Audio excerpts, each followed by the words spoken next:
She comes from North Carolina. We come from the same place.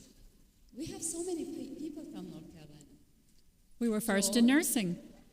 We're ruling here today. And she brings to us messages that you will both learn and enjoy. Thank you so much for being here, Julia. We're very glad to have you. Thank you. So, Shukram, I really feel welcome among friends here because there's so many good people that I have met in my travels through the Middle East. And I would love to take Fatima and Dina home with me because they emulate exactly what we want from every professional nurse, to speak for each other, speak up, and to show off. And that's really what's most important for us. As Maureen mentioned, the origins of the program that is being discussed today come from a study, and it's important that we know because one of the tenets of being a profession is having a practice that is based on evidence. And thus, this program is based on evidence, in addition to a long history of nurses who've come to us from the Middle Ages, through the Crimean War, and to the nurse leaders across the globe who have exercised their voice since the 1940s, 50s, 60s, and henceforth. And that is who comes before us and has raised us to be the nurses that we are today. So in 1981, a task force was put together for nurse leaders. One of the magnet conferences I attended, there was actually a rocking chair on a porch where they told the story. But to hear the story from these 4 nurse leaders over my career has been one of the most inspiring things that we could do. You can be that nurse leader yourself who inspires the future for nursing every day. So it was supported by 7 nursing organizations, and it was funded by 2 corporations. And interestingly, one of them was a big oil corporation. So there is a general purpose among the economy to support good health care, and that comes from what? Good nursing practice. We know that. 41 hospitals were part of that initial study, and 3 themes emerged. And these are the same themes that you've heard be discussed thus far today. The purpose of this study was to find out how do we successfully attract and retain nurses. Now, this is during a period where we were coming into one of the biggest nursing shortages we've ever had. Nothing like what we have right now, but enough to give us experience about what does that mean and why do some hospitals have the ability to bring nurses into them. Somehow in my career, I had the privilege of working in only magnet hospitals because of the structures that were put in place that made it possible for my voice to be heard, as well as to help others to be able to lead in their practices. And so they wanted to describe what was possible in those organizations, what happened in those organizations. And the image that Maureen put up on the slide earlier, that book sits on my shelf. I read it regularly as kind of the guidebook for where we are and how we got to this point. They analyzed their results. They published the details of all the strategies. What does that sound like? Every other nursing research study you've heard, they followed a methodical process, which means that the ideas that you have can become something that is put forth for the ages, for all of us. They invited 165 hospitals, and only 41 ended up being able to participate, partly because they did this across the nation, and it was done through group interviews. They interviewed the administrative team, and they had interviewed the staff nurse team. And when they did this, they were able to look at the perspectives about what does it take to create the right environment for nurses to be successful to lead the way.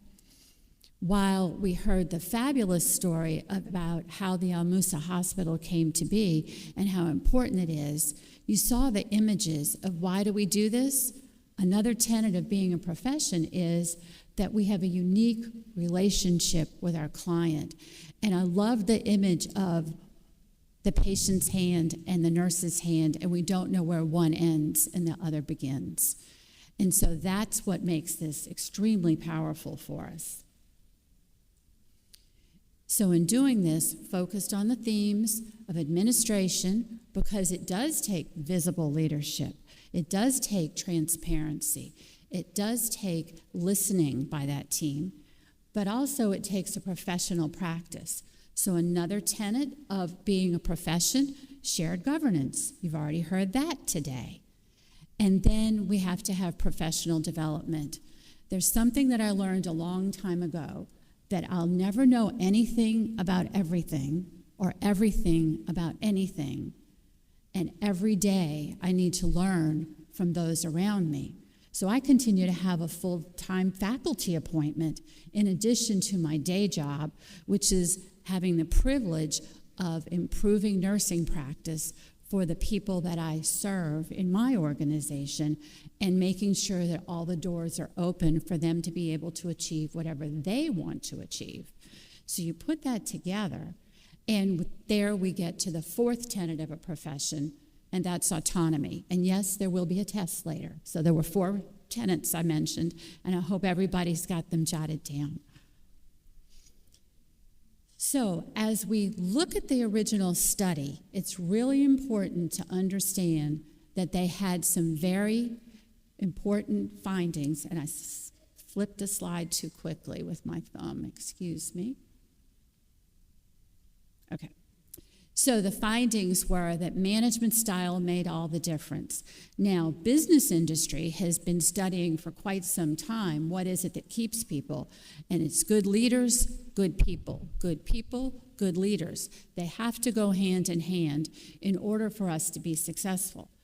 And there has to be a clear organizational structure, whether it's called a chain of command, a chain of control, shared governance, all of those. There's got to be a way for voices to get to the people who need to hear them. In fact, in our own organization, we have a chief executive officer, much like I understand is present in almost every one of your organizations, who wants to have conversations, wants to find out about what it is that makes this a fabulous organization, and that's how we get the resources for our chief nurse officer to be able to help us to have the right nursing organization within it. We also have to have transparent staffing models. All over the United States, you hear about different kinds of staffing structures, different models of care, and different ratios. It's most important that that is transparent to people. It doesn't mean that one is necessarily much better than the other, but it's got to be clear what we have. And that we have to have good personnel policies. And, you know, the United States legal system makes it very necessary to have really good legal policies. I actually admire the fact that people in the Middle East are very good at being compliant without having to have a number of policies in place. It is one of the gifts that you have that you should be able to recognize and honor as being extremely valuable. So the structures that have to be in place then to help, you've got to have a positive, harmonious work environment where there is an opportunity for everyone to share ideas. I've been in healthcare for 50 years now, and yes, I did start as a teenager. The difference is that when I began, it was very much an individual sport, and now it is a team sport, and every member of the team has to know their position on the team and know how to work together for us to be successful, because our patients have gotten much more complex over the years as disease has continued to grow despite our research. We've got studies that baccalaureate-prepared nurses give us better outcomes. We'll highlight a couple of those in a moment. And we know that staffing plans give us transparency and clarity to be able to deliver care the way we want to. But there's got to be support for retention. There's got to be listening to folks about what it is that helps them to do this extremely powerful, difficult, saddening, and invigorating work that we do, think about the energy it takes to deliver care to very sick people who often don't have the same knowledge base that you have about what it is to stay well. Think about how tired you are at the end of the day. That takes leadership listening to how we can help get you through this for success. Professional practice, we know that we have to have quality patient care. We've heard about professional practice models. We need to have them because they guide our nursing practice. We have to have consultation and resources because you can't know everything. We have to constantly be teaching each other and learning from the literature. And we've got to think about what the image of nursing was or is. You know, one day, many, many years ago, I was on the phone with Jeanette Erickson, and she said, "Excuse me, I have a photographic emergency." And I continued the call. I was the facilitator of that particular call. And when she came back, I said, "What's a photograph emergency?" She said, "We don't take pictures for our organization, for the press, about a patient unless the nurse is in the photo." And this nurse was refusing to get in the photo. So she got her into the photo, and everything was better. But it's a team, and that's what she was trying to emphasize here. To that end, we've already heard about autonomy, self-regulation in our practice, shared governance, having that professional practice model. What makes your hospital unique from another hospital in terms of how you deliver the care? And every hospital is unique. It's hard to see it when you're the practicing nurse, but when you're the leadership, you know what that special sauce is, that special ingredient in your facility that makes it different. And you've got to have leadership that loves their staff, that lives the life of their staff, and takes risks to lead their staff. And finally, we have our professional development.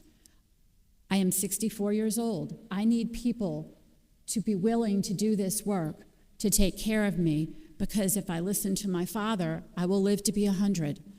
And so I need to know that we have succession planning, that we have those who will come after us to continue to carry the messages forth. We do need to mentor, and it's not just our friends at work, it's our colleagues across the world that we spend time with and we learn from. Mentoring's mutually beneficial. We learn from each other and we grow from each other.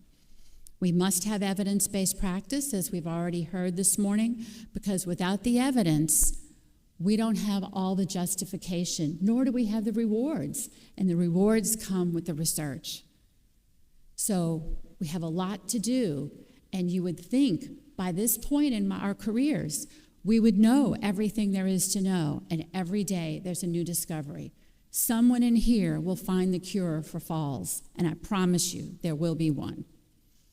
When we think about that, as you saw this morning, structure, process, and outcomes, we've got to have all of these tools available to us for us to be successful.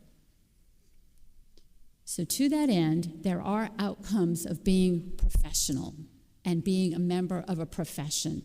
And it's not just your social image. It is how you carry yourself and how you lead through education and leadership, setting goals, measuring metrics, and having positive outcomes.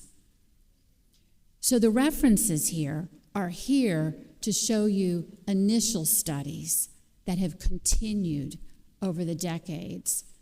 There are resources available to us from a number of sources.